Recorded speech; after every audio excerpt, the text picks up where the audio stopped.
العربيات الكهرباء كسبت انتشار واسع جدا وقدرت تجذب انتباه الناس كلها في آخر كام سنة. والنهاردة احنا جايين نتكلم عن العربيات الكهرباء وأنواعها بالتفصيل، ونشوف هل فعلا هي تستاهل الضجة دي كلها ولا دي مجرد خدعة تسويقية. بس قبل ما نبدأ ما تنساش تشترك في القناة وتدوس لايك لو الفيديو عجبك، ويلا بينا نبدأ. في البداية العربيات الكهرباء مش اختراع جديد، طلعت لأول مرة في 1835 كأول عربية كهربائية في التاريخ، بس ما كانتش بتتشحن، كانت مجرد فكرة كده يعني. بس طبعا خلي بالك احنا هنا في 1830، فطبعا مفيش لا إمكانيات ولا اختراعات ولا أي حاجة، ومفيش أي حد كان لسه اكتشف البطاريات اللي بتتشحن والكلام ده كله، وده اللي خلى حوار الكهرباء يموت والاهتمام بيه يقل يوم عن يوم أكتر. بس كان في محاولات برضو، ولكن مش هنتدخل في تفاصيل هنا، لحد سنة 73 وقت الأزمة العالمية في البترول. ومش بس كده، ساعتها كمان طلعت حملات الحفاظ على البيئة وتقليل الانبعاثات، فالشركات رجعت تاني تهتم وتتطور في مجال السيارات الكهربائية. محاولات كتير أغلبهم فشلوا، بس في منهم اللي قدر مش هنقول ينجح ولكن هنقول يتشاف، لحد ما النيسان ليف طلعت سنة 2010، وكانت أول عربية كهربائية بالكامل حديثة. الناس انبهرت وكسبت شهرة واسعة والناس حبتها كمان.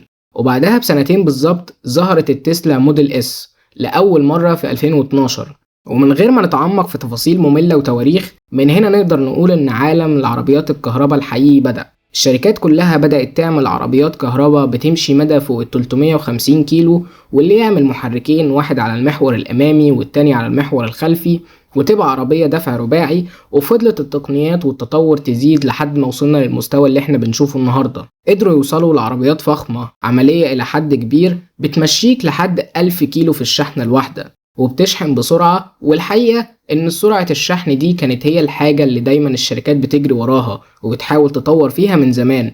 فخلينا ناخد لفة على نظام الهايبريد اللي جه عشان يحل مشكلة الشحن دي.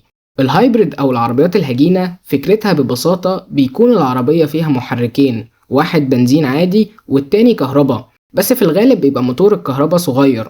وكان المقصد منه إن العربية تمشي على المحرك الكهربائي في السرعات المنخفضة زي جوه المدينة وفي الزحمة، ولما تطلع على الطريق السريع أو تدوس وتجري المحرك البنزين بيشتغل وهو اللي بيحرك العربية.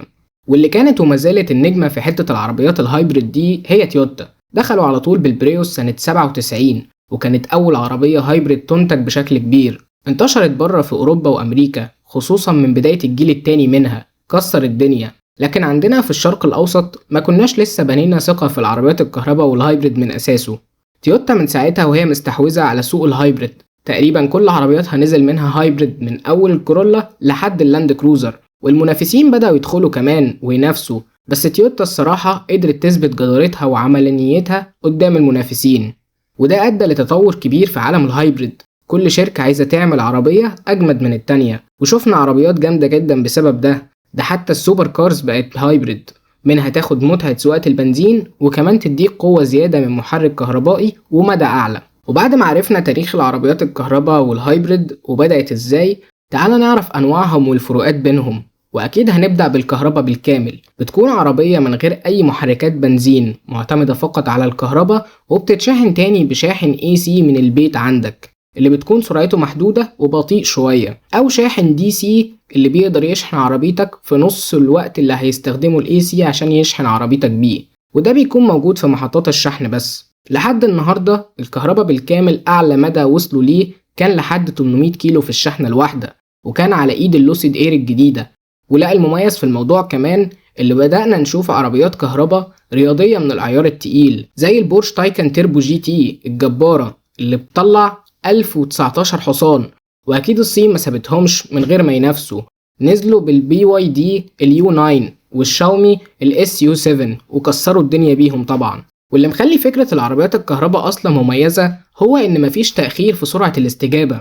انت هنا حرفيا من أول ما تدوس هتلاقي العربية بتتصارع معاك، عكس المحركات الاحتراق اللي مهما طوروا فيها وكان فيها سرعة استجابة عالية برضو لسه أبطأ من الكهرباء. أما النوع التاني هو الهايبريد، ومقسوم لنوعين. عندنا البلاجن هايبريد اللي هو قابل للشحن، وعندك الهايبريد العادي اللي بيتشحن من الطاقة المهدرة، والمايلد هايبريد.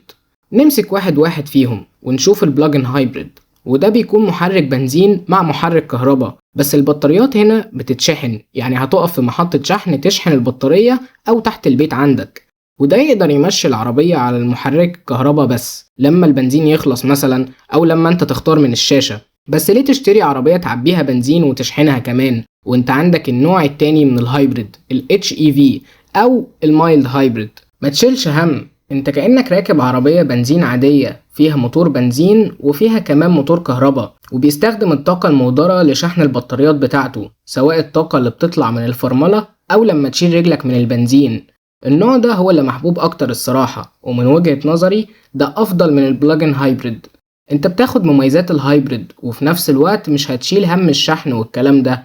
الفرق بين المايلد هايبريد وال HEV هو ان المايلد هايبريد بيساعد الموتور بس، يعني ما تقدرش تمشي عليه، لكن هو اللي بيدور العربية وبيساعد في التسارع.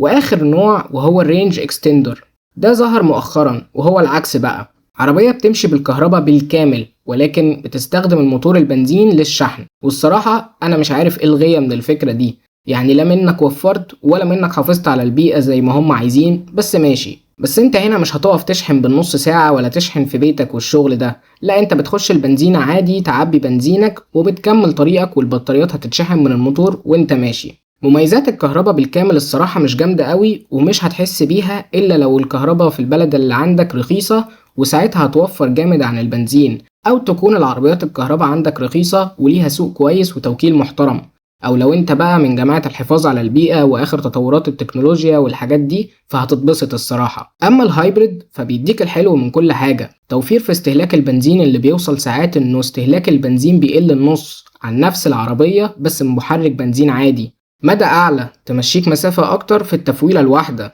مش محتاج تقعد تستنى تشحن بالساعات وتضيع وقتك. ولو برضو الكهرباء عندك غالية فمش هتحتاج تشحن وتتغرم فلوس كتير، وفي نفس الوقت معاك محرك بنزين مضمون. وطبعا انا هنا مش بتكلم عن البلاجن هايبريد، لان البلاجن هايبريد تقريبا شبه الكهرباء بالكامل في كل حاجة الا انك هتعبي بنزين كمان.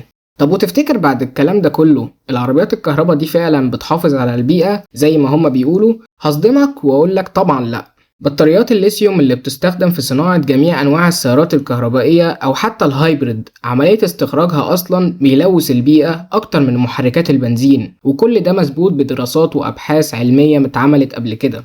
التوجه العام للشركات رايح في سكة الكهرباء والهايبريد، طبعا قوانين البيئة وتقليل الانبعاثات هي السبب الرئيسي لكل ده، والحكومات كمان بتدعم الشركات عشان تطور أكتر في المجال وتسيب البنزين، وكل الشركات هدفها الأول والأخير هو الربح طبعا، فبيشوفوا إيه اللي هيكسبنا أكتر ونعمله. بس مهما كان جمال التطور والتكنولوجيا والعربيات اللي بقت أشبه بالكمبيوتر من كتر الشاشات اللي فيها وصوت الكهرباء اللي شبه المكنسة، مفيش حاجة هتعوض متعة السواقة وإحساسك بالعربية كلها سواء من المحرك أو من الفتيس، وإحساسك إنك أنت اللي مسيطر ومتحكم في العربية، يعني أنت اللي سايقها بالبلدي مش هي اللي سايقاك، من شوية حساسات ورادارات. بدأنا نشوف الشباب بتنجذب للعربيات دي، خصوصا الشباب الصغير اللي بيحب التكنولوجيا، بس برضو لسه الشرق الأوسط ما بناش ثقة كافية عن الكهرباء أو الهايبريد، متعودين على محركات الاحتراق وبنثق فيها من سنين، ولسه طبعا في مخاوف عن حريق البطاريات وقلة العملانية واللي بتحصل فعلا ساعات،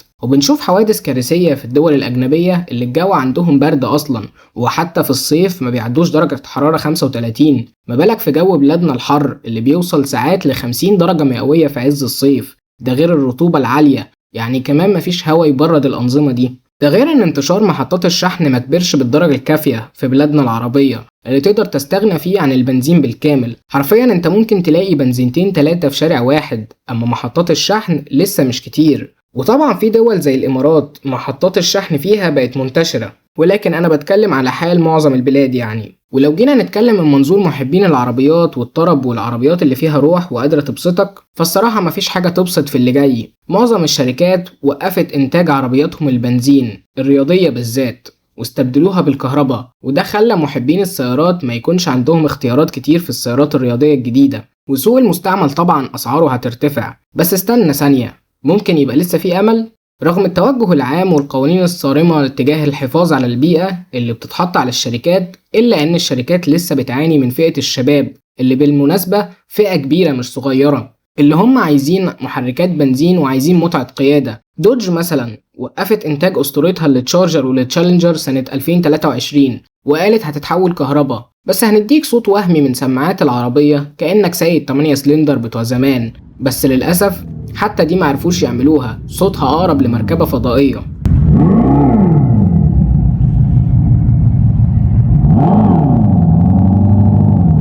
اضطروا يرجعوا في قرارهم بعد قلة المبيعات الرهيبة للموديل الكهرباء الجديد من التشارجر.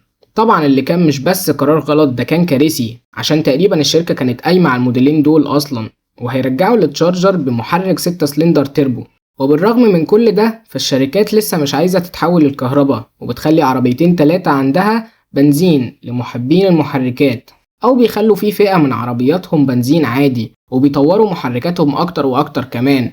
لسه قدامنا فترة على التحول الكهربائي الكامل، ولسه الشركات مش مستقرين على قرار، ومش قادرين يجبروا محبين العربيات على الكهرباء والتحول الكامل في عالم العربيات الحديث. وإن شاء الله التحول الكامل ده إحنا كعشاق سيارات ما نلحقوش. وبس كده نكون خلصنا. أتمنى الفيديو يكون عجبك. ما تنساش تشترك في القناة وتكتب لي في الكومنتات تحب الفيديو الجاي يكون عن إيه. أشوفك في الفيديو الجاي. سلام.